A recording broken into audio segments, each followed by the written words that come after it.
Então, boa noite ou boa tarde, oficialmente. Sempre uma alegria revê-las para a gente trocar ideias, né, a partir de algumas leituras. E conforme combinado, hoje a gente vai discutir um fragmento desse livro, A Imaginação na Cura, Xamanismo e Medicina Moderna, da Jeanne Achtberg.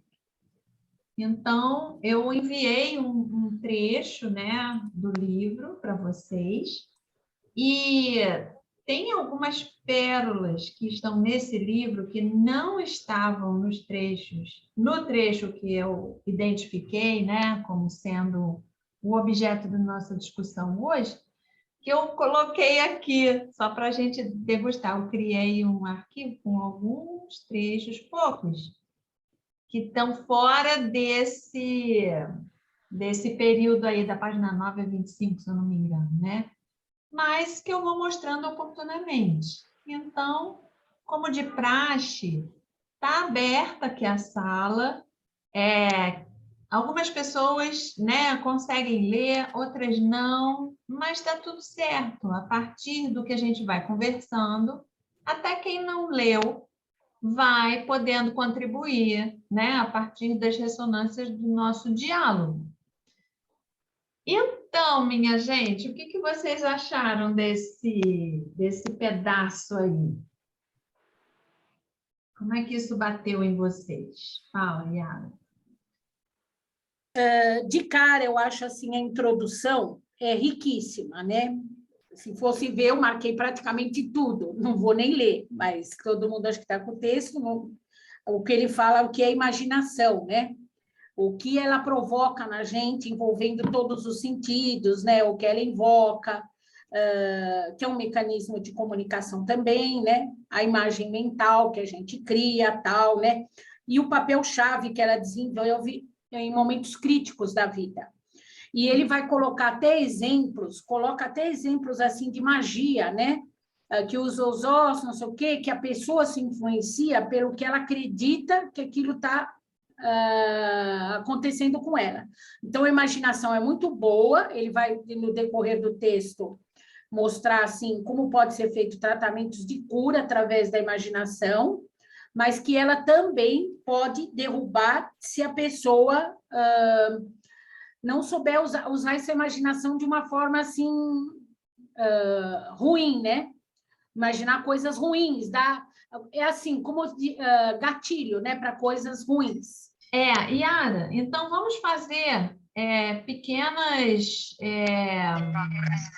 interrupções assim em tudo que você quer falar para ir aproveitando. Então, a partir disso que você acabou de dizer, vamos trazer exemplos. Vocês podem trazer até exemplos pessoais ou exemplos que vocês conheçam de alguém que adoeceu por conta da imaginação ou de alguém que teve um processo de recuperação de alguma doença por conta da imaginação.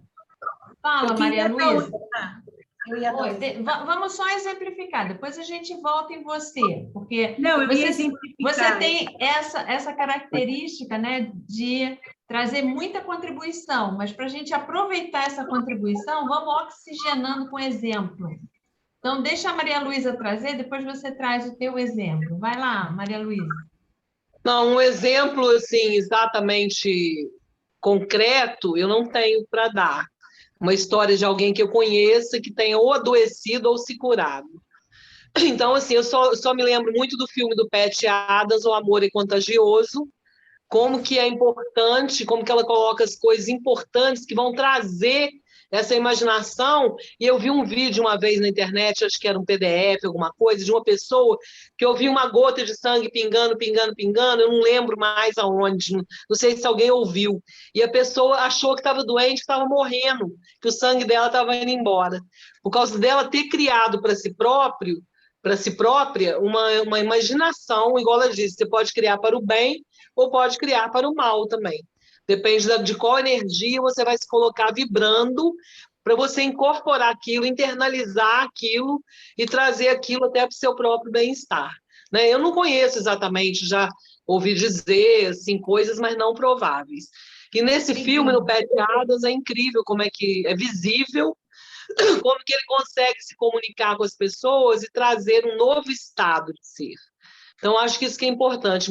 Eu fui procurar sobre essa Jeane, que é a autora desse texto maravilhoso, eu vi que ela teve um câncer nos olhos em 99, né? Então, ela escreveu, eu até queria Jornada da Cura e tal, bacana que ela escreveu, porque tem muita gente que se salva, sim, até através da dieta, da alimentação, da nutrição, e tem vários canais que vão além da medicina, que a gente conhece, essa medicina pragmática, que vão levar para lugares muito importantes dentro da gente de construir saúde. Tem até um amigo meu que escreveu um livro que chama Salutogênese, que é a formação da saúde. Maravilhoso. Como é que você forma isso? Você não deforma, você não vai se deformar, você vai formar instâncias de saúde, né, com a sabedoria de outras pessoas, que às vezes a gente não tem a sabedoria também, a gente tem que ir construindo. Porque é muito difícil, o nosso pensamento nem sempre ele é de uma visualização criativa legal, né? A gente tem coisas que às vezes vão puxar para baixo. Então, você tem que também recorrer a essas pontes, que podem ser pessoas, podem ser ideias, podem ser nossas aulas, podem ser coisas que nos tocam por dentro, para abrir esse portal, que é um portal que existe, a gente só não vê se não quiser. Né? E tem que ser aquela coisa assim, não pode ser uma coisa tão mensurável, porque o ser humano é incomensurável. E a possibilidade também, a possibilidade de você se refazer é muito grande e muito boa. É muito possível. Eu acho que... Muito obrigada. Adorei aí a referência do filme, né? Realmente é lindo. Me fez lembrar daquele A Vida é Bela, né? Que em pleno campo de concentração uma pessoa cria uma outra realidade através da imaginação, né? Diga, Val. Eu tenho, no caso, na família, sim, mas de forma mais negativa. Minha irmã é viúva e o marido dela era militar, da PM, e ele colocou na cabeça que ele queria sair, né, da instituição e teria que ter alguma coisa, né? Pela instituição tem que ter alguma coisa dentro do que ele estava focado, de como se fosse uma loucura, uma questão de que aí não teria volta para ele continuar. E aí ele era uma pessoa de um caráter não muito, né, libado, ele provocou umas 3 internações no Dr. Eiras, fazendo coisas erradas dentro do quartel para ser internado, mas com a questão de ter algo na cabeça. Ele conseguiu ser expulso, porque a mãe também incentivou, porque queria que ele saísse, e estava muito na época de vans no Rio de Janeiro, e a mãe disse que ia dar uma van para ele, enfim, então foi estimulando aquilo. Ele foi expulso, e 1 ano depois ele teve um aneurisma cerebral e morreu mesmo, com algo na cabeça. Nossa Senhora. Eu falo que ele procurou mesmo algo enfim, e a imaginação trouxe esse algo na cabeça que ele tanto queria, né? Caramba, Val, que história. Que história. Obrigada. Eu tenho uma história que, para mim, eu fazia como uma imaginação positiva. Eu tive um cisto na hipófise, já tem uns 10 anos isso, eu acho. Estava muito pequenininho, então o médico só acompanhava, né? Mas toda vez que eu tinha que fazer as minhas ressonâncias, né, que eu tinha que fazer uma vez por ano, eu imaginava que, assim, fazia uma meditação para suportar aquele barulhinho irritante e aquela, né, claustrofobia. E eu me imaginava sempre bem, com saúde, com um lugar bonito. Eu sempre fazia isso. Eu tinha, às vezes, até que eu dormia. Então, assim, entregue que eu ficava, né? E aí, nos últimas ressonâncias, tinha sumido o cisto. Os médicos ficaram surpresos, porque não é muito normal, ele não era para crescer, ele ainda não tinha essa coisa de crescer, né? Vamos dizer assim, né? Não sei dizer o nome correto, mas assim, ninguém me falou que era para sumir. E eu sempre pensava nisso, que eu não tinha mais, que aquilo ia sumir, enfim. Então, eu acho não, tenho certeza. Espetáculo, Val, foi você mesma, né? Tem muitas histórias assim, tem até livros que falam só sobre isso. Eu não sei se vocês conhecem, esse livro aqui se chama Com a Vida de Novo. É um livro específico para tratamento de câncer. O autor, depois eu escrevo aí no chat, é Simon Tom. Eles criaram um centro, uma clínica para tratar justamente desse campo do imaginário, para combater a doença, sabe? Para imaginar que tem um exército que está matando as células cancerígenas, que está substituindo. É todo um método baseado nessa imaginação pela cura, né? Então, ó, a gente vai puxar um fio aqui, vai sair um monte de coisa. Eu vou Cris, tem um escrever no livro. chat. Tem Medicina, Amor e Milagres também, que é maravilhoso. Medicina, Amor e Milagres. Vamos, olha lá, a Maria Beatriz. Fala, Maria Beatriz. Maria Luísa, eu ouvi aqui a sua fala e lembrei desse livro, né? O Amor, Medicina e Milagres. Primeiro, aquela história que você falou, era um cara que estava condenado à morte por cadeira elétrica, ele estava condenado à morte.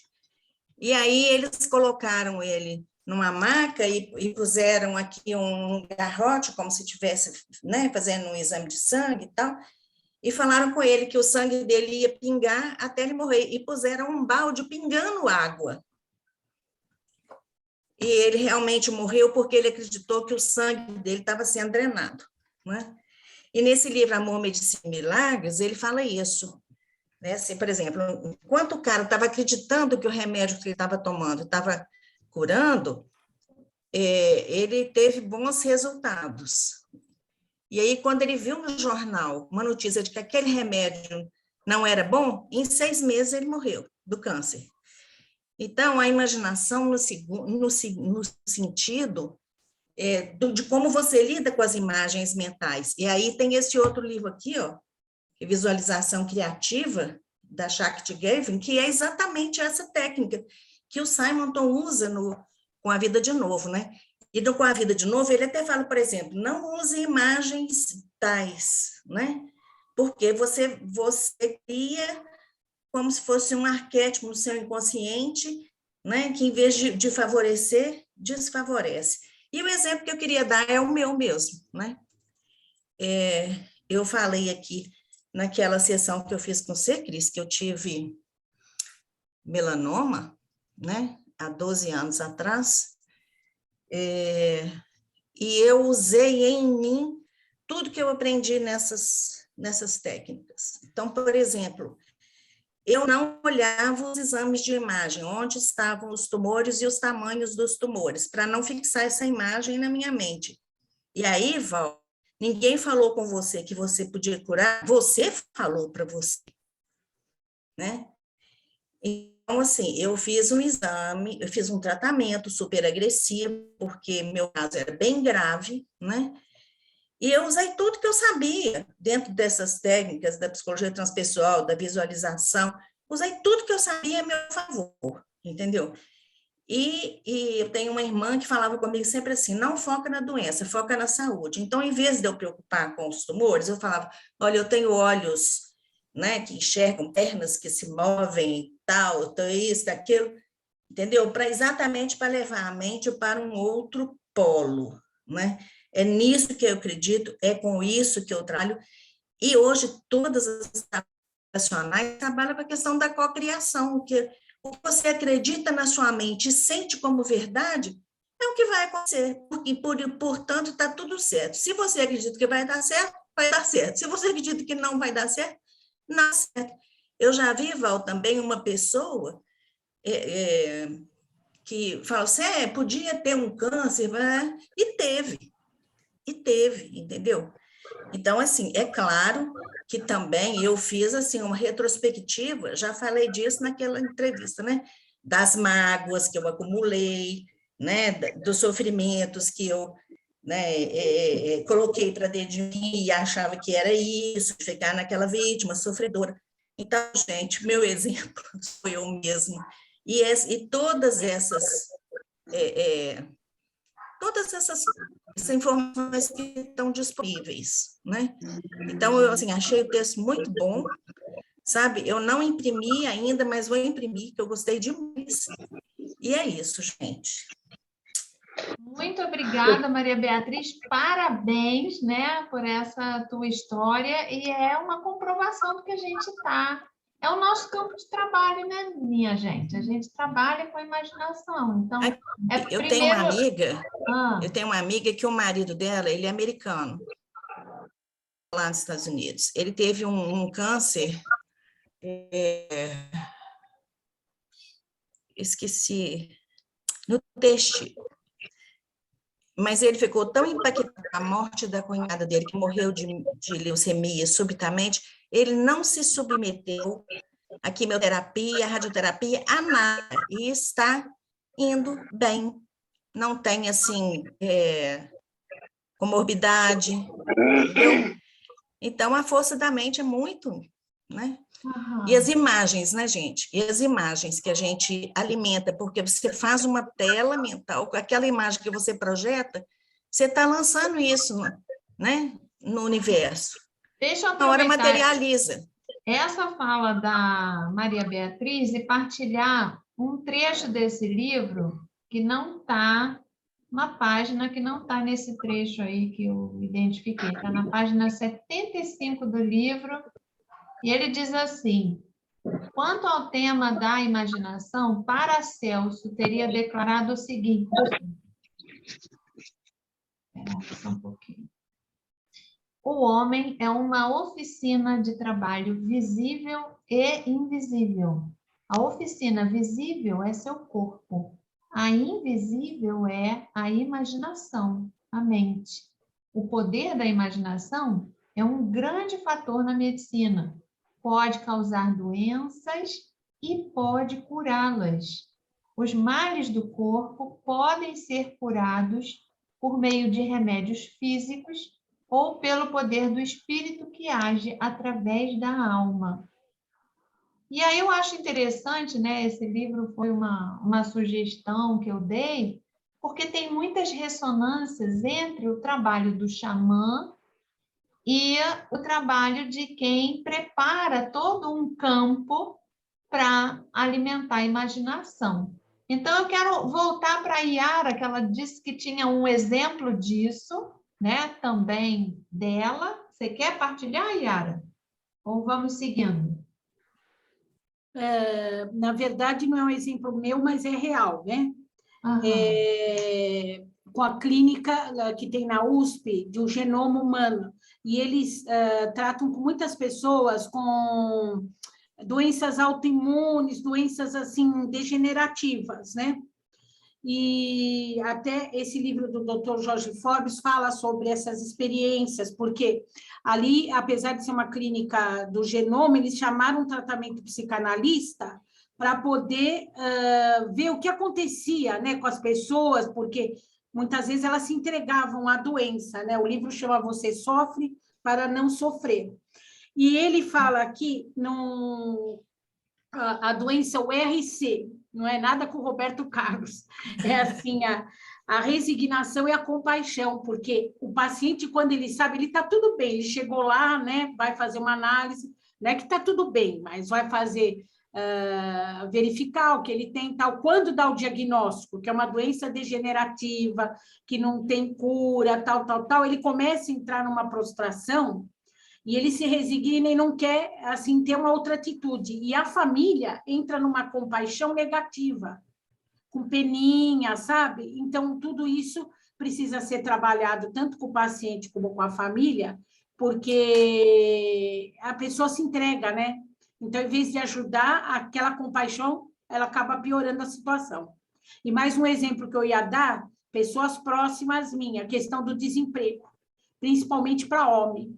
Não, para a mulher também é ruim, lógico, mas assim, a pessoa se entrega demais. Então, certas doenças que tinham, elas acabam se agravando por causa dessa situação. Isso são fatos de pessoas que eu conheço. Sim, e todos nós presenciamos isso, né, nos piores momentos aí da pandemia.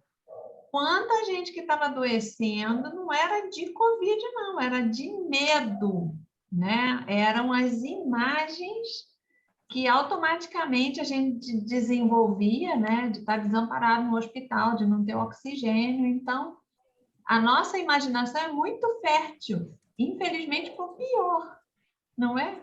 Ô, Cris, o caso daquelas, eu não sei se as colegas aí sabem, eu não acompanhei tão de perto, mas eu vi aquela escola onde todos os alunos desmaiaram de pânico, vários alunos acharam que era intoxicação, que era não sei o quê, e era pânico. Então, não lembro desse caso, mas Até no jornal essa semana, acho que é Caco Barcelos, aquele da Globo, mas já aconteceu há um tempinho, mas ele ia mostrar várias situações da Covid, reações pós-Covid, o medo, a questão do medo, o aumento da ansiedade, tudo, e citou esse caso de novo. Não Ô, sei se Cris, alguma colega viu. eu queria lembrar, Cris, uma frase do Fernão Capelo Gaivota, daquele Richard Bach, num livro que chama Ilusões. É uma frase pequena, mas ela diz muito isso que a gente está conversando. Tipo assim, e por acreditar, assim o era. Aí eu sim. E quantas... arrepiei toda aqui. No livro Ilusões, chama Ilusões, esse livro do Richard Bach, né? Do mesmo do Fernão Capelo, chama Ilusões. Ele fala a frase várias vezes no livro, não lembro todo o contexto agora, que já há muitos anos que eu li, mas lembrei da frase, e por acreditar, assim o era. E aí, minha gente, quem quiser pode mudar o rumo aqui, né, do diálogo que a gente está tramando, porque tem outras questões que são fundamentais, né? Eu destacaria, assim, na página 9, na introdução, o primeiro parágrafo. A imaginação sempre teve um papel-chave na medicina. O que é a imaginação? É o processo de pensamento que invoca e usa os sentidos: visão, audição, olfato, paladar, sentido de movimento, posição e tato. É um mecanismo de comunicação entre percepção, emoção e mudança corporal. Importante causa tanto na saúde quanto da doença. A imaginação é a maior e mais antiga fonte de cura do mundo. Diga, Grazi. É porque quando você leu esse trecho que eu marquei aqui, e eu fiquei pensando assim, né, que ele fala no uso dos sentidos, eu não sei se vocês já tiveram oportunidade de ler um pouco sobre antroposofia, sobre Rudolf Steiner, porque Rudolf Steiner considera que a gente não tem 5 sentidos, a gente tem 12. Né? Então, assim, achei muito interessante, porque a gente, no caso, segundo Rudolf Steiner, a gente teria o sentido do tato, o sentido da vida, o sentido do movimento, o sentido do equilíbrio, o sentido do olfato, o sentido do paladar, o sentido da visão, o sentido do calor, o sentido da audição, o sentido da palavra, o sentido do pensar e o sentido do eu. É como se... então, assim, achei muito interessante, porque eu vejo que a gente realmente é uma constituição de todos esses sentidos, né? E que esse sentir ele é muito mais amplo do que a gente pensa. E aí ele está muito vinculado realmente a essas imagens que a gente cria na vida e a maneira como a gente age e se expressa no mundo, né? Talvez por isso, para algumas pessoas, às vezes algo que parece pequeno, para outras é algo assim, né? E aí a gente também já entra até numa questão mais voltada aos temperamentos. Assim, isso é uma longa conversa, sabe, Cris? São os outros caminhos que eu tenho estudado, mas eu acho assim, muito interessante, né? Porque é como se a gente pudesse, assim... Por isso que, às vezes, né, uma doença causa em uma pessoa algo que ela vira até uma força motriz de vida, né? Em outras, elas pegam e se abatem, porque tem muito a ver não só com a maneira como ela olha para o mundo, mas também tem a ver com o temperamento delas, né? Então, eu acho que tem um pouco disso tudo. E eu estava hoje, inclusive, falando, né, num curso, que assim, que é nos momentos mais difíceis que a gente encontra força na vida. Sim. E às vezes, né, e às vezes a doença ela vem para te sinalizar que tem algo errado acontecendo, né? Com você, com a maneira como você se relaciona com as pessoas no mundo. E isso não é só a doença física, mas também a doença mental. Então, assim, a mente da gente é muito poderosa. Né? Como você falou, a questão do medo. O medo, já foi comprovado cientificamente que o medo, ele baixa a imunidade da gente. Então, assim, isso também está muito vinculado, mas é só para trazer um pouco essa questão e abrir um pouco, tá bom? Maravilhoso. Você me fez lembrar um trecho do Leonardo Boff, no Saber Cuidar. Ele fala assim: alguém pode estar mortalmente doente e, com essa situação, cresce, se humaniza e sabe dar sentido ao que padece. Então, até a leitura que você faz a partir da sua condição também tem a ver com o teu repertório do imaginário, né? Diga, Andréia.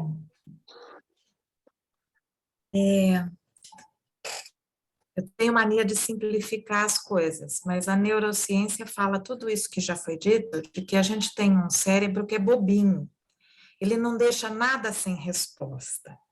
Eu, como conto história e adoro isso e adoro imagem, eu fiquei com o parágrafo seguinte, dizendo que a imagem mental, ou a matéria-prima da imaginação, afeta intimamente o corpo em níveis aparentemente mundanos e profundos. Então, eu estou ficando no mundano aqui agora.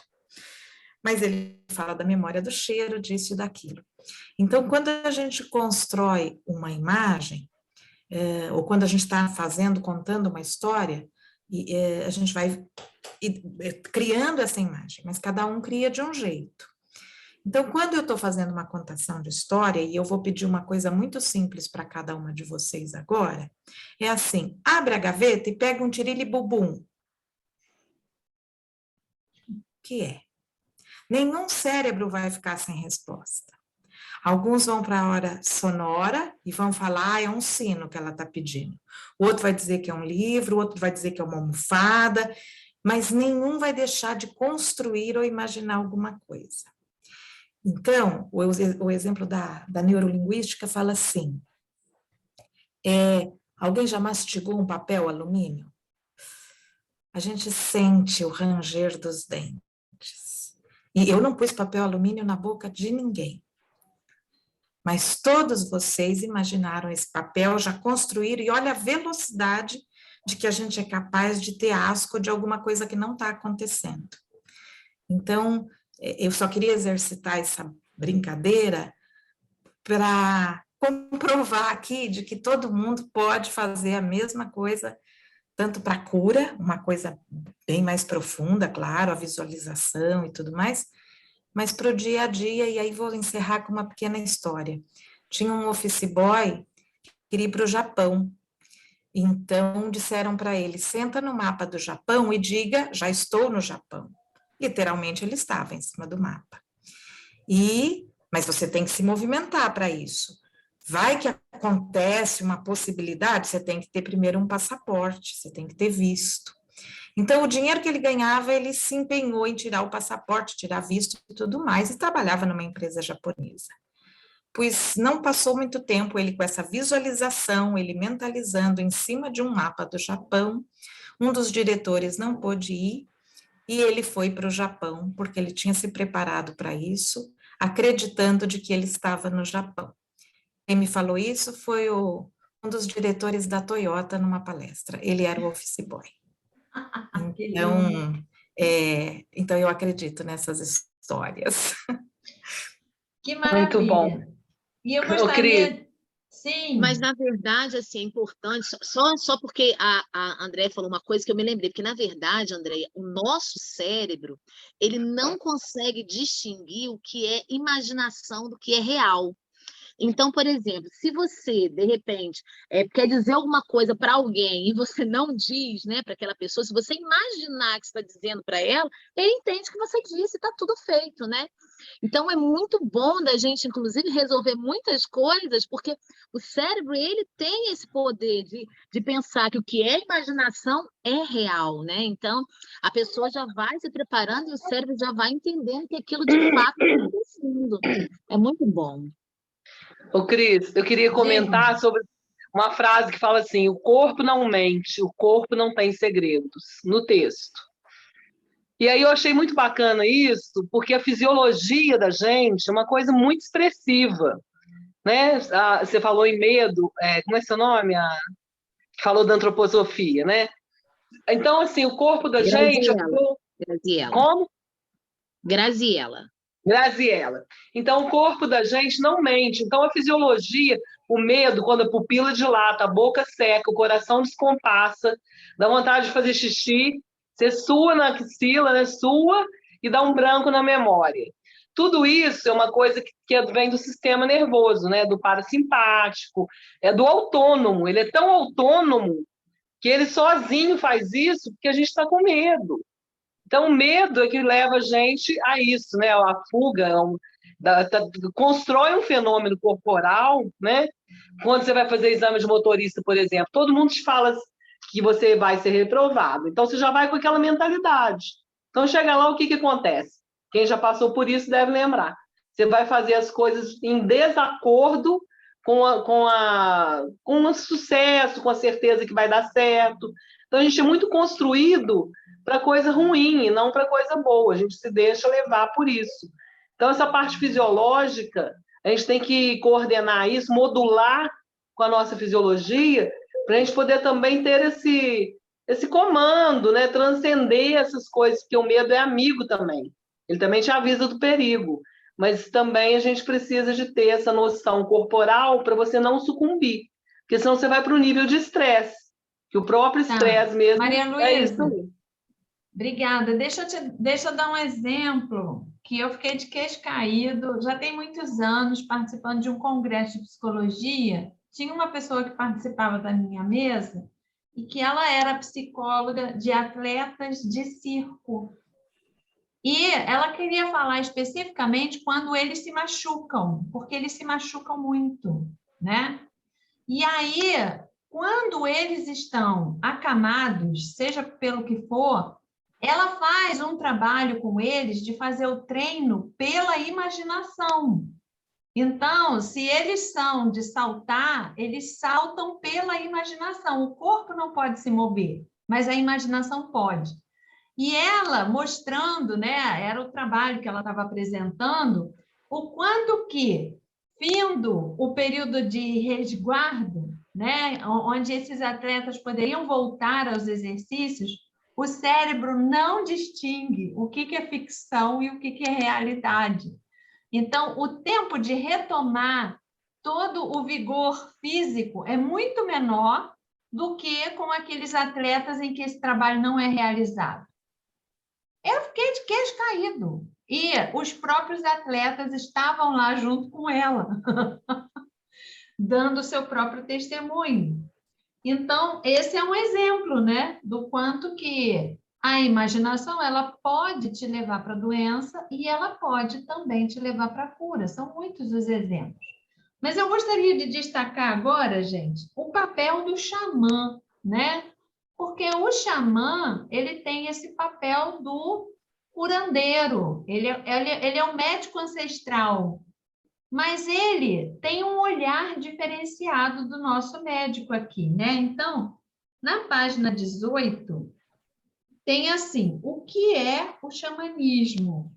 E aí vai trazendo alguma definição, e tem um momento, na terceira linha, que diz assim, o xamã era originalmente artista, dançarino, músico, cantor, dramaturgo, intelectual, poeta, bardo, embaixador, conselheiro de chefes e reis, ator e palhaço, curador, prestidigitador, não sei nem o que é isso, malabarista, jogral, cantor de música folclórica, meteorologista, artesão, herói cultural, trapaceiro e transformador.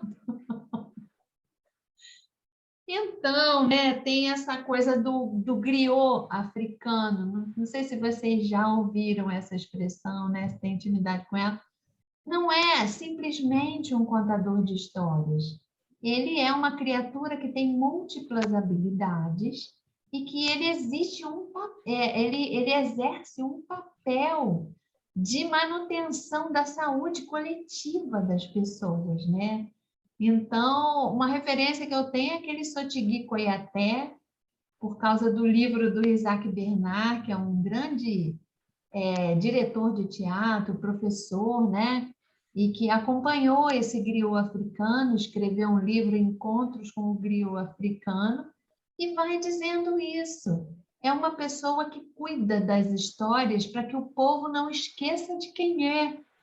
E isso é muito bom para a preservação da nossa sanidade, da nossa saúde mental. Cris, você já leu o Carlos Castanheda? Já. Que escreveu muito, e são 5 livros ou mais que ele escreveu sobre isso. Viagem a Erva do Diabo. Tá, Estranha Realidade, tem um que chama Estranha Realidade. Já Viagem a Interior também. Aqui os livros do Carlos Castanheda. Isso. Mas, muito então, bom. Vamos focar, assim, justamente nas ressonâncias, né? Porque esse é o objetivo do grupo de estudo, é a gente ir enriquecendo os sentidos do que a gente faz, né? E ampliando isso. Então, por exemplo, o que o médico hoje olha, né? Vamos pensar, quando a gente sente alguma coisa, a gente procura o médico. É claro que tem exceções, mas na maior parte das vezes, o médico olha para a doença, né? Ele normalmente pede exames e ele olha para a doença e ele medica a doença. Então, aqui no texto também vai dizer que, para o xamã, se a pessoa ficou doente, não é o corpo que está doente, é uma questão da alma, não é? É como se a alma tivesse desprendido do corpo. E isso é muito importante para nós aqui, porque o nosso trabalho é um trabalho direcionado para a alma. Tanto que tem aqui pessoas que fazem contação de história em hospitais, né? Eu mesma já contei história para um menino todo queimado, sofrendo muito de dor, mas aquela história vai para um outro lugar, não é? Que fortalece ele. Deixa eu ver se vocês querem falar um pouco sobre isso. Tem um trechinho, Cris. Ah, Boa noite para todo mundo. Boa noite, boa Cris. noite. Logo depois, você destacou esse trecho, e na página 19, ele traz aqui enfim, ele vai trazer uma situação, né, que eu vou ler o trecho, que eu acho que elucida bem, exatamente em diálogo com o que você falou. Início do tópico, o xamã no contexto da cura tradicional. Sempre existiram técnicas de cura xamânicas, paralelamente a uma medicina de natureza mais mecânica ou tecnológica, quer dizer, coexistindo essas técnicas, né? E aí ela explicita, um bom xamã, vendo que um paciente tinha uma flecha cravada entre as omoplatas, provavelmente não entraria em um estado alterado de consciência, pelo menos até que o objeto invasor fosse removido, todos os remédios disponíveis fossem usados para estancar o sangramento e outros fossem empregados para impedir a infecção e a dor. Aí vem a questão que eu queria ressaltar. O nível de capacidade para essas tarefas poderia ser considerável, mas em nada comparável ao que viria em seguida. Isso foi, para mim, uma virada de chave. A determinação dos fundamentos dos poderes do paciente e do inimigo, um exame dos motivos e sistemas de crença e uma interpretação do trauma no contexto cultural. Quer dizer, conversando com o que você falou anteriormente, Cris, e que as colegas também, de alguma maneira, abordaram isso também, é algo que vai muito além da questão física, corporal. Então, assim, ele tem essa visão do todo, né? É mais holística mesmo, né? Então, ele vai, sim, se houver uma emergência, uma necessidade de cuidar da dor, ele vai cuidar da dor naquele momento que for necessário, mas ele vai continuar cuidando dessas outras camadas. Eu estou fazendo uma analogia, vendo assim, como se fossem camadas mesmo do sujeito, né? E aí é físico, é mental, é espiritual, e vai nessa profundidade para entender a causa, né? E fazer um tratamento que vá realmente ao encontro da cura dessa pessoa. Não vá só naquela questão que me parece mais rasa, né? Superficial, como se fosse que os médicos... A ponta do iceberg, né? Isso, vai muito além da ponta do iceberg. Tudo isso era um trabalho de um xamã. E eu acho que essa sensibilidade, de alguma maneira, a gente pode ir desenvolvendo no trabalho com a biblioterapia, né? Essa sensibilidade de ver esse cuidado que vai muito além do que é dito, procurando captar o não dito, né? A própria expressão corporal da pessoa no momento de uma leitura, né? Toda essa linguagem que ela vai trazer para nós num encontro de biblioterapia, me parece, né? Eu estou dando palpites, né? Estamos divagando. Vocês falando também me lembra muito de uma expressão que está na Bolsa Amarela, da Lígia Bojunga. Ela fala assim: está com o pensamento costurado, não é? Às vezes fica com a imaginação costurada em algum lugar. É muito recorrente aqui no consultório, né, que eu sou psicóloga, então eu fico escutando o quê? As pessoas trazendo suas questões, né? Às vezes eu provoco assim: se você pudesse, igual numa tela de computador, minimizar o que você está passando agora e ganhar uma tela em branco, o que você gostaria de botar no lugar do que você reclama ou no lugar do que você sofre? Aí, minha gente, muitas vezes tem um silêncio e a pessoa fala assim: você sabe que eu nunca pensei nisso?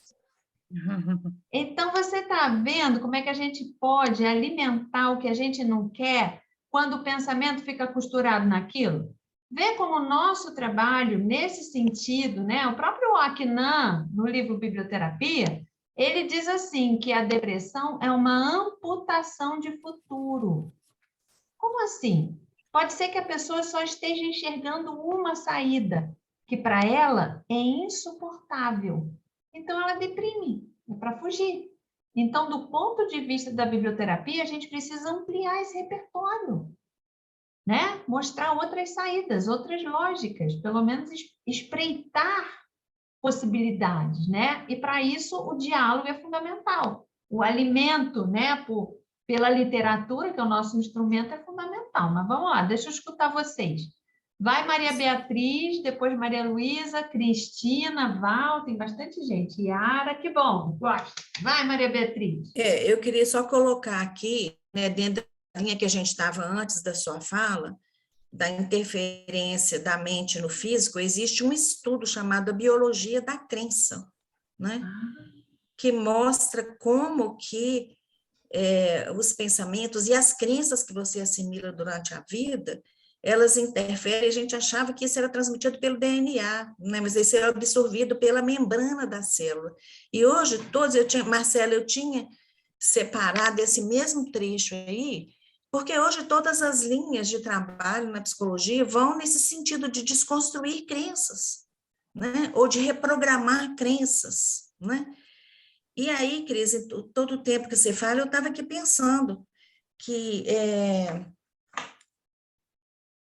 assim, como a biblioterapia, ou como a leitura, ou como as imagens, né, que a pessoa constrói através das leituras, da contação, podem favorecer esse aspecto positivo. Lembrei até aqui agora de uma história que todo mundo deve conhecer, que ela é bem antiguinha, do cara que descrevia no hospital, o cara descrevia, um doente estava perto da parede, e o outro estava perto da janela. Ele descrevia um mundo lindo, cor-de-rosa, né? E depois, quando ele morre, a enfermeira fala, não, mas ele não estava vendo nada, não, ele era cego. Quer dizer, ele construiu na imaginação do outro, né? Imagens de esperança, de alegria e de felicidade, é isso. Obrigada. Aquele conto O Cego Estrelinho, né, do Mia Couto, que diz isso. Então, deixa eu dar prioridade para quem ainda não participou, eu já volto aqui para a sequência. Fala, Cristina. Eu ia falar justamente isso, né? Como está ligado esse imaginário com o sistema de crenças, né? Como é que a gente tem que mergulhar fundo no sistema de crenças para chegar a imaginar alguma coisa. Parece que um vem antes do outro. Não sei. E como é difícil desconstruir uma crença, não é? Isso, Nossa. isso.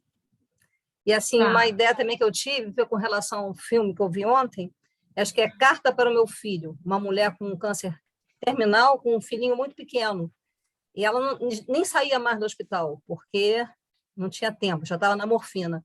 E ela foi super criativa, ela pediu um caderno artesanal para escrever para o filho dela, deixar umas lembranças dela. E ela sabia que não ia ter cura, mas ela viveu aqueles dias da melhor forma que ela pôde. E foi muito bonito. E é uma história verdadeira. Obrigada. Deixa eu chamar aqui a Carmen Luísa, que também, depois vai a Val. Vai. Carmen. Oi, gente, boa noite para todas. E pegando sempre o gancho, né? Maria Beatriz falou agora, Cristina falou agora, eu tenho um depoimento verdadeiro para dar, que não é muito positivo, mas eu participei vivamente dessa situação há 30 anos atrás. Meu marido era apaixonado pelos clássicos, então ele sempre leu muito Camilo Castelo Branco, essa de Queiroz, principalmente os clássicos portugueses. E desde que nos conhecemos, ele falava, ele citava às vezes um trecho ou outro, porque ele era apaixonado pela leitura. Aí ele dizia, acho que eu vou ficar cego igual a Camilo. E eu era muito jovem também na época, dizia, para de falar besteira, para com isso. Mas essa coisa era recorrente nele. E ele sempre falava assim, aleatoriamente, num papo, qualquer coisa que a gente falava de um livro, ou que ele dizia, você já leu tal coisa, está lá na estante, pega lá para você ler e tal e coisa. E virava e mexia, ele dizia isso. Pois ele precisou fazer uma cirurgia de catarata. E ele ficou cego de um olho. Eu não sabia se eu brigava, se eu chorava, se eu batia nele, maneira de dizer, que dizia, você está vendo? Olha o que você afirmou anos a fio. Houve isso. Lógico que depois de 5 anos ele conseguiu fazer uma plástica e recuperar do cristalino daquela vista, ele conseguiu recuperar 40% da visão. Ele ficou praticamente monocular.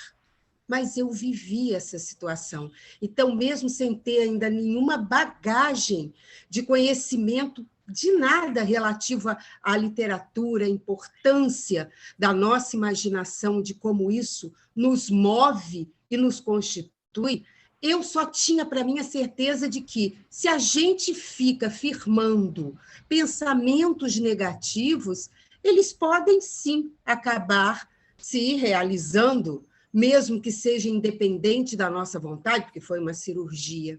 Então, essa imaginação, é exatamente, adorei esse livro, vou procurar mesmo para ler, mas isso tudo que está sendo colocado aqui é de suma importância, a questão de que nós já passamos pela pandemia, todo o medo que nos tomou, que nos paralisou, que pessoas não conseguiram ainda se libertar dele totalmente. A gente fica ouvindo as histórias dia após dia.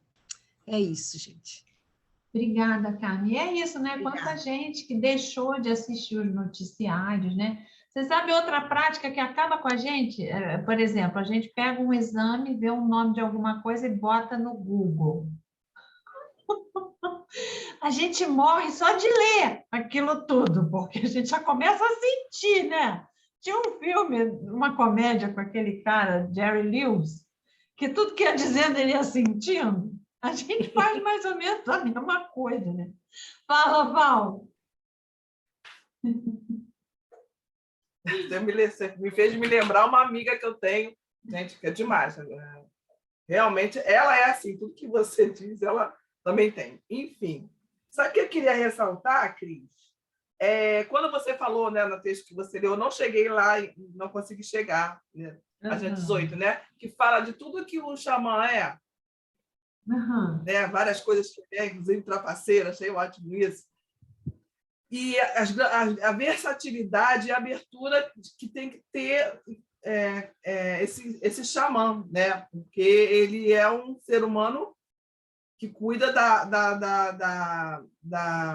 alma da humanidade, né? Tem uma frase assim que até diz isso. E aí, na página 13, que eu fui escrevendo, e acabei, por isso que eu demorei e não li tudo, eu anotei essa frase assim: vários estudiosos sentem que as verdadeiras raízes do xamanismo na civilização ocidental se assentam nas práticas de mulheres sábias, consideradas provedoras máximas do sobrenatural e, portanto, da imaginação. E aí ele faz uma referência que era aos celtas, né? Que eram sacerdotisas, sucessoras e condenadas como bruxas. Então, o quanto esse xamã, né, que eu acho que é sempre uma figura masculina, tem que ter essas qualidades femininas, que é a intuição, que é a afetividade, tá aberta, né?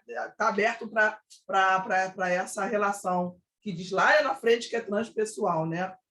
Que ela é muito transpessoal. Então, assim, quando a gente está nesse papel de facilitadora, de biblioterapia, a gente é um pouco isso, né? A gente tem que estar muito aberta, muito despojada das nossas coisas que a gente pensa.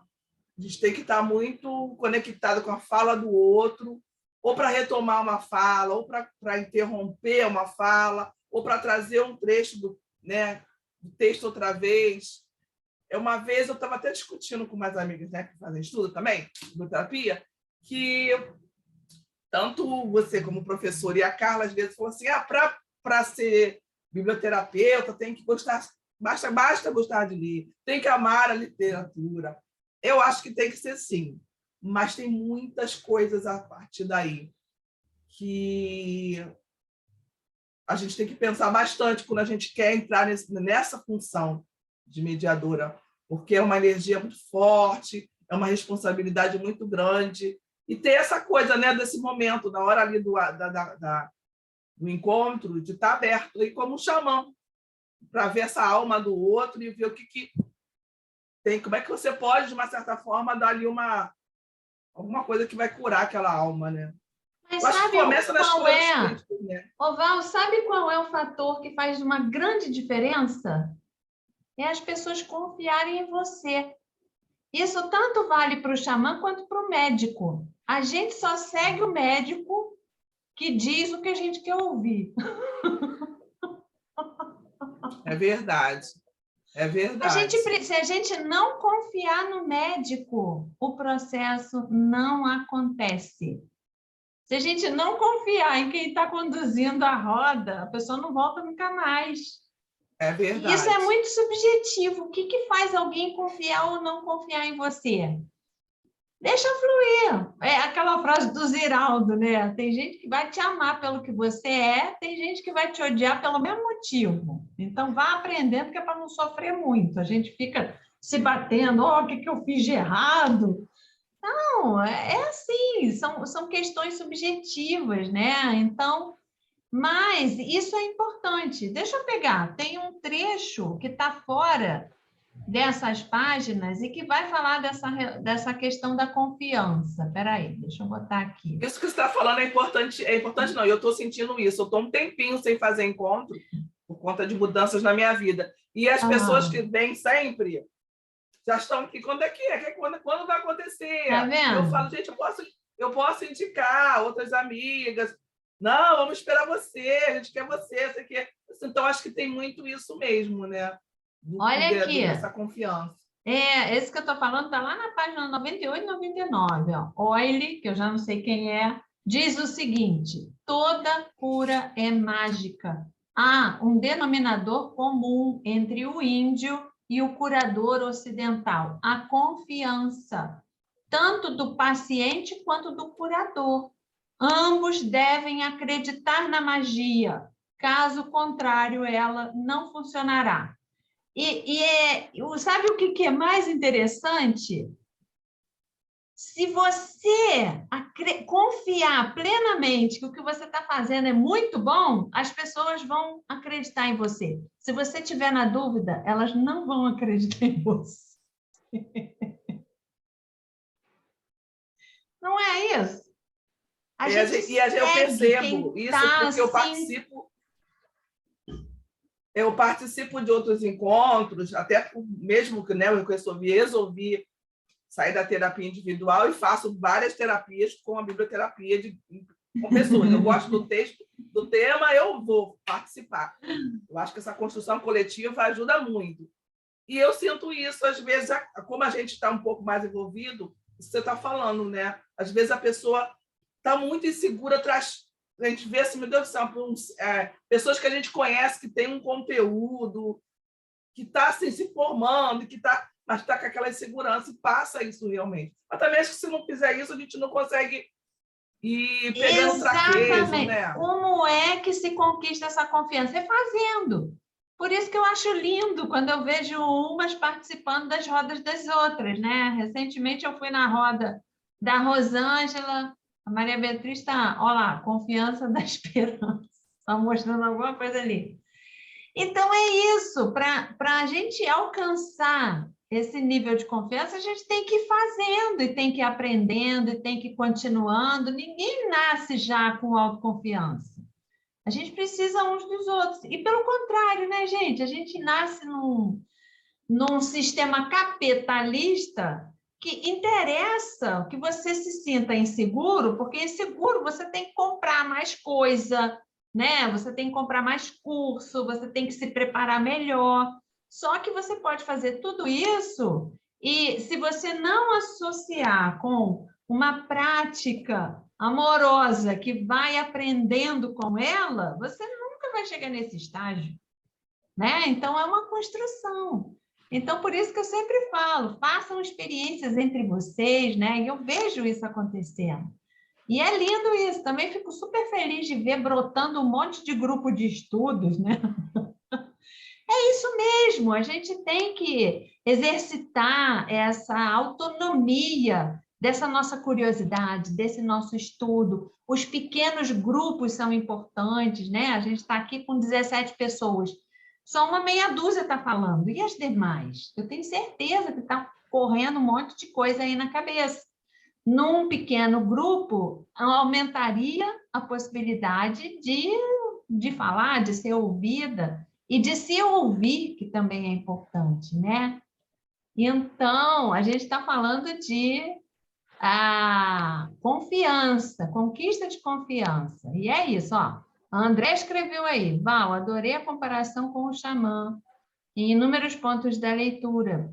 Pedi silêncio aos meus pensamentos, dei-me uma dura, deixa de ser prepotente. Suspirei e disse, acredito que estou nas melhores escolhas para tornar-me minha xamã.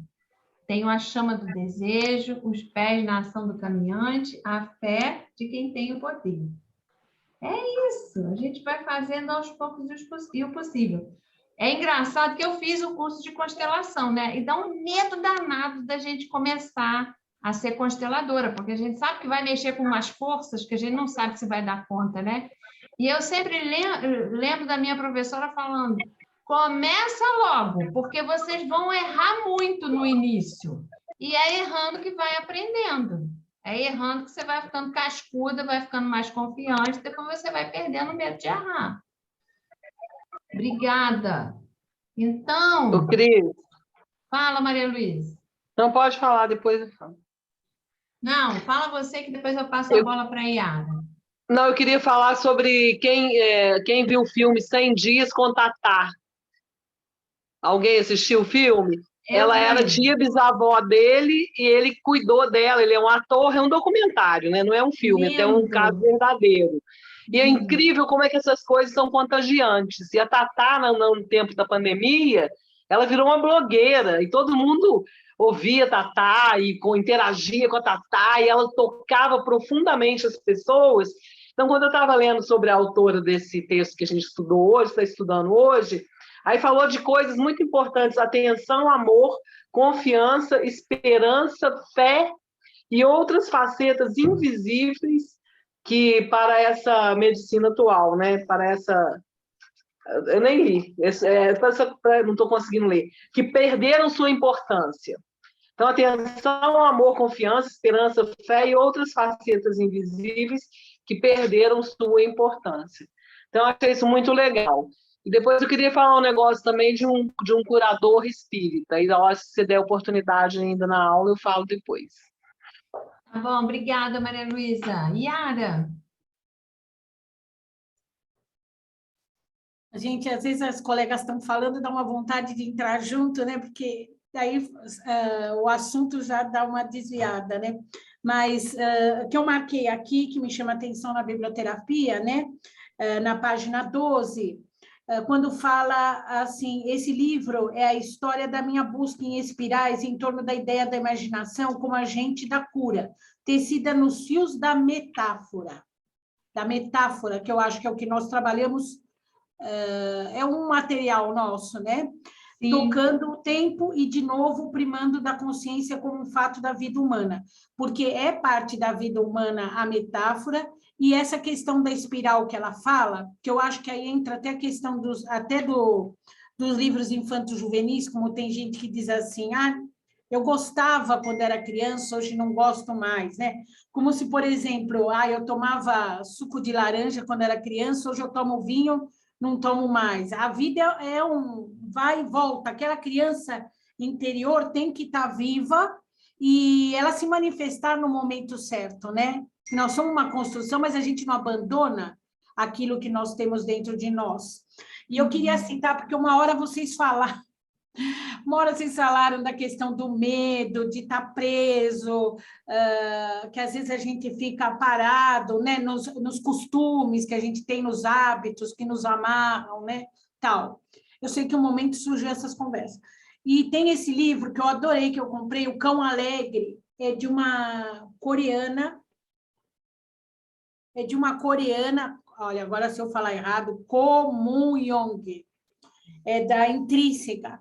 Ele ficava preso na coleira, né, sempre, e só que à noite ele chorava. Todo mundo achava que ele era um cão alegre, mas à noite, lá quietinho, no mundinho dele, ele chorava, né, porque ele tinha aquela coleira apertada, e ele não sabia como tirar, aquilo já estava há tantos anos com ele. E uma hora ele tem uma conversa com o coração dele, e o coração diz assim para ele: seu bobo, você não esqueceu como cortar a coleira. O que você esqueceu é que tem dentes afiados. Então, eu acho um livro assim, bem interessante para incentivar a pessoa a dar o primeiro passo, né? E que você tem aqui. E não esperar, porque ele pergunta assim da coleira: quem vem aqui me tirar a coleira? E aí tem essa resposta, que ele esqueceu que ele tinha os dentes afiados. E posso só acrescentar mais um trechinho do texto? Pode. É o seguinte, página 14, que é uma coisa que eu acho muito bacana, que ele vai falar sobre os verdadeiros cientistas, né, aqueles que pesquisam, que criam, e ele vai falar dos artistas, dos místicos, dos poetas, que eles usam o seu próprio meio, que são pessoas que têm a sua solução com a sua imaginação. Então, eu acho que hoje nós precisamos disso para sair de toda essa situação, nos inspirar nos artistas, nos místicos, nos cientistas que criam, né? Então, quando você ouve falar da banda, você já lembra do Chico Buarque. Se ouve falar o Capitães da Areia, já lembra do Jorge Amado. A festa junina, das bandeirinhas, você já lembra do Volpe. Então, você deixa a sua marca, né? Quando você usa a criatividade, a imaginação. Acabou. Obrigada, Yara. Então, você falando disso, deixa eu puxar um dos slides que eu comentei, que está fora desse trecho, está na página 38, ó. Não são os instrumentos e rituais que curam, mas o poder a eles conferido pela imaginação. Então, o xamã é tanta coisa porque ele também faz uma pagelança, né? Ele cria uma ambiência, ele bota uma veste, ele toca instrumentos para chamar os espíritos. Isso tudo já está trabalhando na imaginação ali da pessoa, não é? Então, vê que nesse livro aqui, em algum momento, na primeira vez que eu li, eu saí com essa certeza, né? Quantas pessoas, às vezes, por exemplo, aquela água que é abençoada, e aí você toma imaginando que aquilo vai dissolver, não é? Não tem essa coisa de efeito placebo? Faz efeito, gente. Então, não é a coisa em si, é a força da nossa imaginação que é o medicamento, né? Então, tem gente, eu lembro uma época que vieram uns artistas, aí tinha gente pegando a areia de onde eles sentaram. Às vezes, tem gente que, né, vende uns paninhos, que aquele paninho tem o poder do não sei o quê. Não tem isso. Isso tudo é claro que tem gente que acredita e tem gente que não.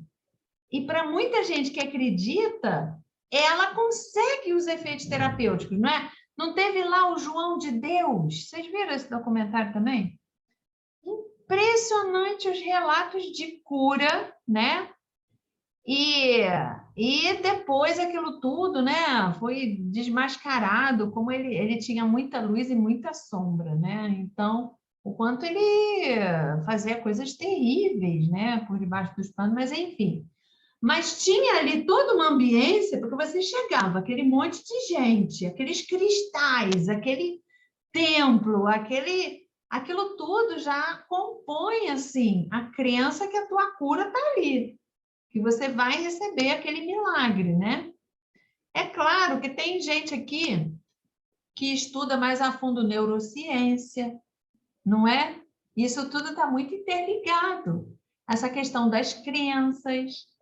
E o que é interessante é a gente entender que o nosso trabalho, que parece, né, ser uma coisa assim mais amena, porque vai na contação de história, vai nos livros, muitas vezes só de imagens, mas eu gostaria que vocês tivessem essa dimensão da força desse instrumento, disso como realmente um recurso de saúde mental.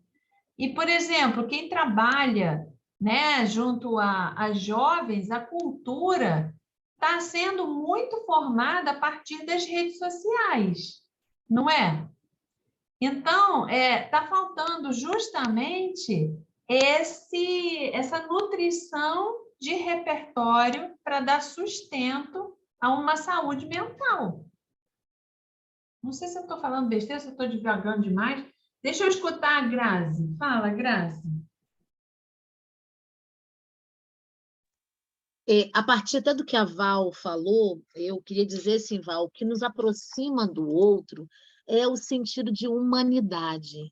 Quanto mais a pessoa mostra quem ela é, mais a gente se aproxima dela.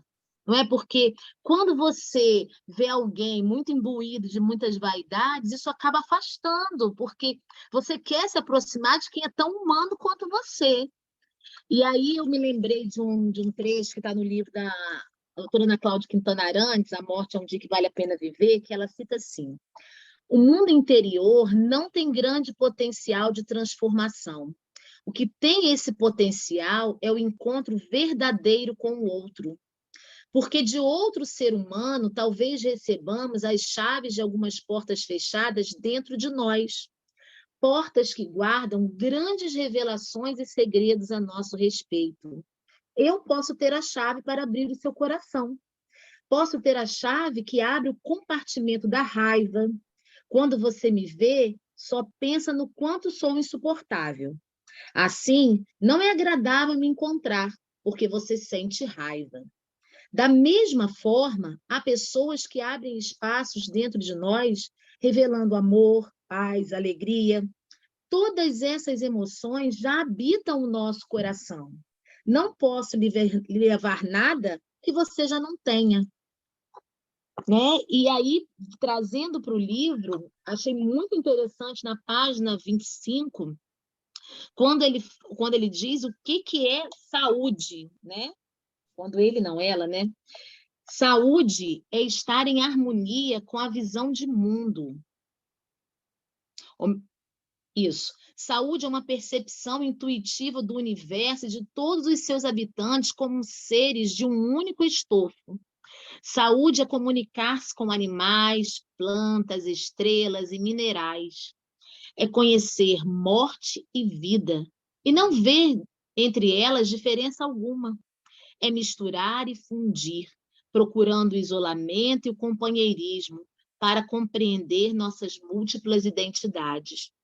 E aí até acabo fazendo uma costura com o livro do Daniel, meu Deus, misturei Daniel Munduruku com Ayrton Krenak, porque são figuras tão importantes, com o livro do Ayrton Krenak, Ideias para Adiar o Fim do Mundo, quando ele fala do antropoceno, que é essa ideia de que o ser humano é muito superior a tudo, e, na verdade, nós precisamos estar integrados na natureza, né? Então, eu acho que isso está muito vinculado também ao conceito de saúde, não é? De eu entender que a pedra também tem vida, que a flor também tem vida, né? O rio, né? Tudo que é natureza também pertence a mim. E é tão bonito no livro quando ele cita, né, um espaço da aldeia em que eles olham para um lugar e se perguntam se aquele dia vai ser bom.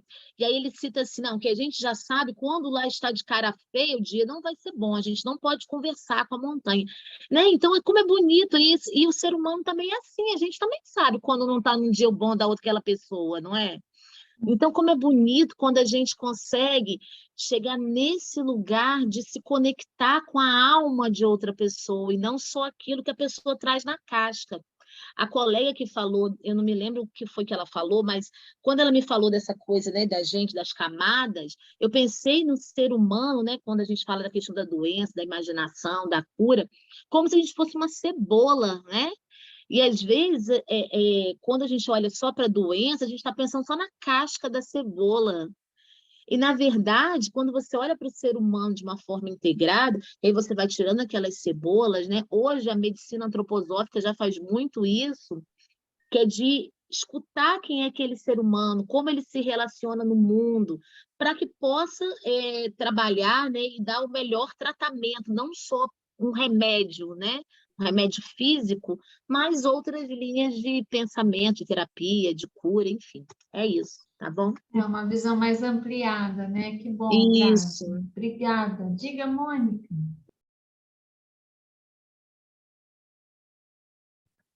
Pronto, abri o microfone. Não, é que quando a gente falou aí da questão da ponta do iceberg, imediatamente me veio a coisa do sintoma, né? Assim, não que a gente não vai, quer dizer, a gente, estou falando do médico, né? Quer dizer, não que não vá ligar para o sintoma, se é uma dor, né? Vai tratar daquilo, né? Não vai deixar a pessoa sofrendo. Mas a questão, assim, o mais importante está nessa questão de olhar o outro, se interessar pelo outro, né? Aquela coisa que você falou de minimizar, se o médico fica também só falando da questão dos sintomas, só falando das coisas ruins, né, que a pessoa está trazendo, se ele puder também dar uma minimizada nisso e olhar a pessoa e se interessar pela vida dela. Me conta um pouco, né, do seu dia a dia, me conta um pouco da sua família, me fala um pouco de você. Assim, a gente sabe que tem uma série de questões que dificultam essa relação mais humana, Sim. né, do médico com o paciente. Mas também existe hoje em dia todo um estímulo, né, a essa questão da humanização. Eu acho que isso é muito importante, né? Exatamente. Você me fez lembrar daquele livro do James Newman, Ficções que Curam. porque ele diz que a história que a gente conta é uma ficção que a gente monta com fragmentos de realidade. O que a gente precisa é rearrumar essa história. Então, fazendo essas perguntas, né, como os exemplos que você deu, muitas vezes pode também contribuir muito para o resgate da saúde, né? Claro. Então, diga, Adriana. Obrigada, Mônica. Só para complementar isso que a Mônica falou, e um pouquinho também do que não me lembro, a última pessoa que falou antes dela, a Graziella. A doença também é uma metáfora, né? Então, se a gente consegue ampliar esse dizer sobre né? Que não é só sobre a doença, mas o que traz, né? Como é que a pessoa se sente, como é que está a vida dela. Eu tenho uma amiga médica, enfim, que ela diz que sempre que ela encontra um paciente, ela atualmente já está aposentada, ela trabalhava com medicina do trabalho, mas ela sempre perguntava como é que está a sua vida. A primeira coisa que ela perguntava, porque isso já traz uma série de histórias que podem, né, ser trabalhadas, né? E quando se falou na coisa da humanização e também de como a vaidade, como a arrogância afasta, né? E como o contrário, como a gente aceitar e compartilhar as nossas vulnerabilidades nos aproxima do humano, do outro, né? Tira a nossa arrogância, enfim, o encontro torna-se possível, né? E por mais que possa parecer paradoxal, eu acho que quando a gente aceita e vive as nossas vulnerabilidades, é nesse lugar que também habita a nossa força. Então, acho que isso também é uma coisa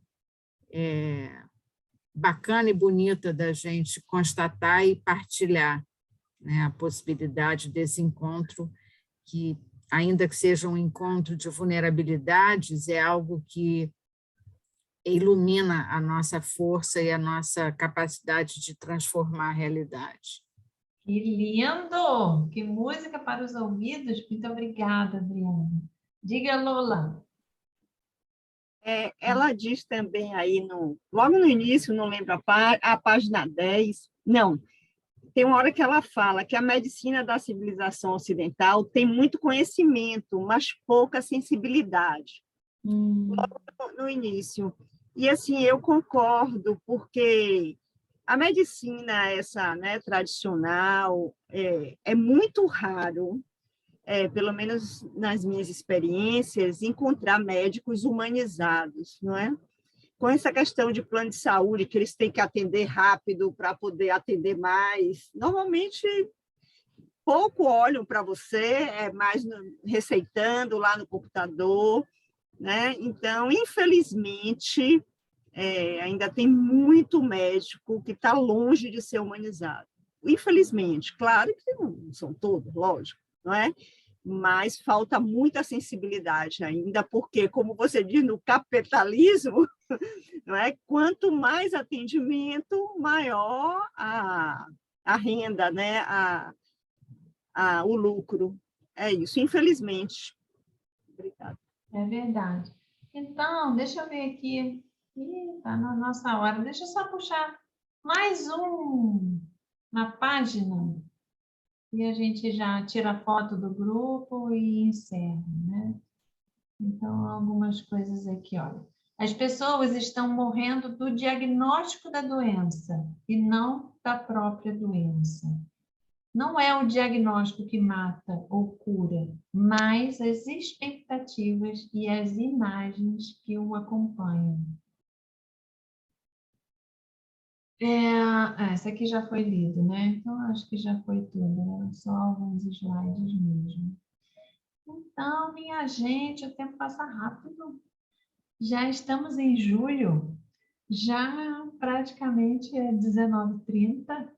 Então, o nosso próximo encontro vai ser em agosto e a gente vai discutir um tema que é uma polêmica danada, eu sei que vai gerar muito rebuliço, que é a questão financeira.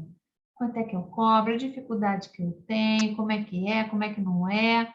E não que eu tenha respostas, mas a gente vai trocar as nossas percepções, as nossas angústias e as nossas alegrias em relação à questão financeira na biblioterapia, que é um desafio, né? A gente está sempre gastando uma fortuna com o livro, um tempo de leitura que nem se mede, enfim, vamos falar sobre isso tudo. Eu vou mandar como referência o capítulo do meu livro, Biblioterapia Cais Sopros Vitais, que fala alguma coisa sobre isso, mas não se prendam à leitura do capítulo, né? A gente vai simplesmente fazer uma rodada para se ouvir em relação a esse tema, tá bom?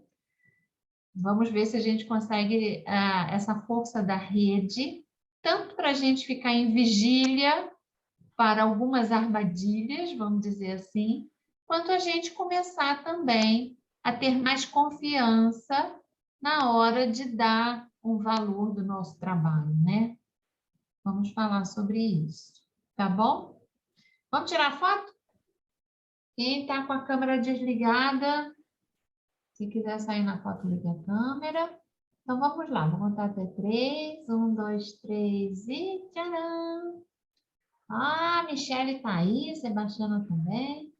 Então, mulheres, muito obrigada mais uma vez pela riqueza de partilhas. E até agosto. Boa noite a todos, muito obrigada. Um beijo para todas. Obrigada. Tchau, tchau.